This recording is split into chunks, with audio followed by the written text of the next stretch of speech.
in the past few weeks, it's been really good to have Drew Stanley around here. Maybe you've seen him at the liturgies. He's been very generous in volunteering. You know, Drew is from our parish and he is attending a seminary in St. Louis. If you had a chance to visit with him, you just get this clear sense that God is at work in his enthusiasm, in his maturity, developing spiritually and humanly those basic human virtues, but also into the spiritual life and this great desire to know, to learn, to seek out what's true. And we had a chance to visit several times, had lunch. He would ask me all sorts of questions. How were you taught to do this? How did you learn to meditate? What sort of background was there that you were taught about that? Reminded me of a priest that I would visit with when I was in the seminary at his stage.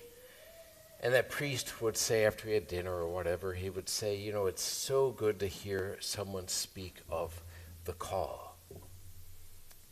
It's not something that is one and done, it's in the past, but no, God is at work speaking to people, calling them, and you can see it clearly in some people.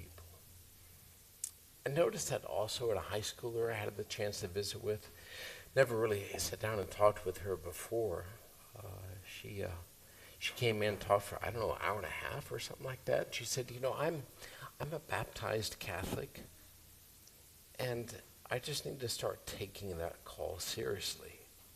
She said, so I've tried to begin adjusting my life accordingly. She said, I try to dress more modestly now.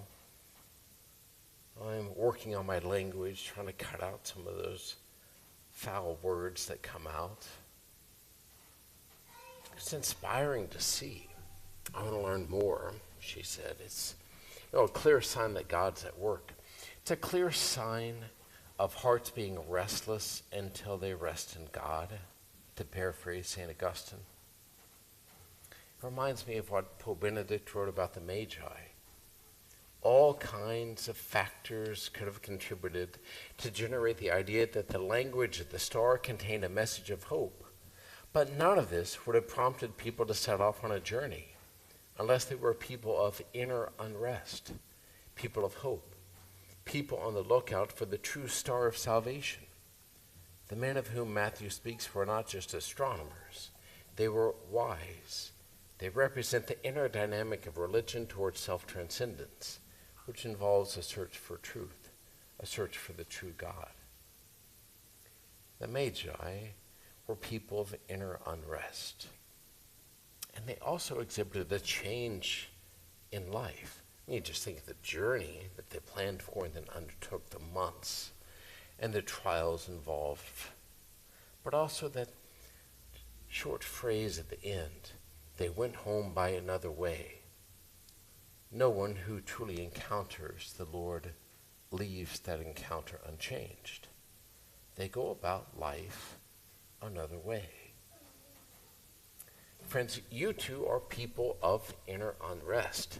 You're braving a winter storm to be here, for goodness sakes.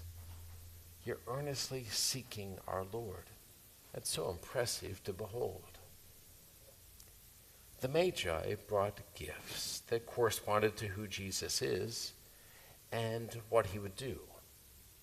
Gold for a king, frankincense, because he was a priest who would offer sacrifice. He would offer his life to the Father. And then myrrh for his death that gave rise to new life. So perhaps we could simply ask this morning, what in your life reflects your inner unrest? What would other people say? Are you just trying to fill a void? Or is there this deep movement towards the truth, towards the true God? How are you seeking him? What gifts is God inviting you to offer this new year? From what you know of the newborn King of the Jews, what should those gifts be? What should they look like? And then finally, What spiritual journey is God inviting you to make?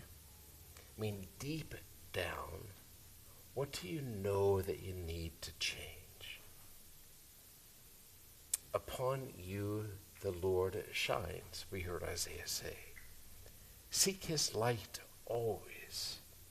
Give others a chance to walk by his light reflected through you.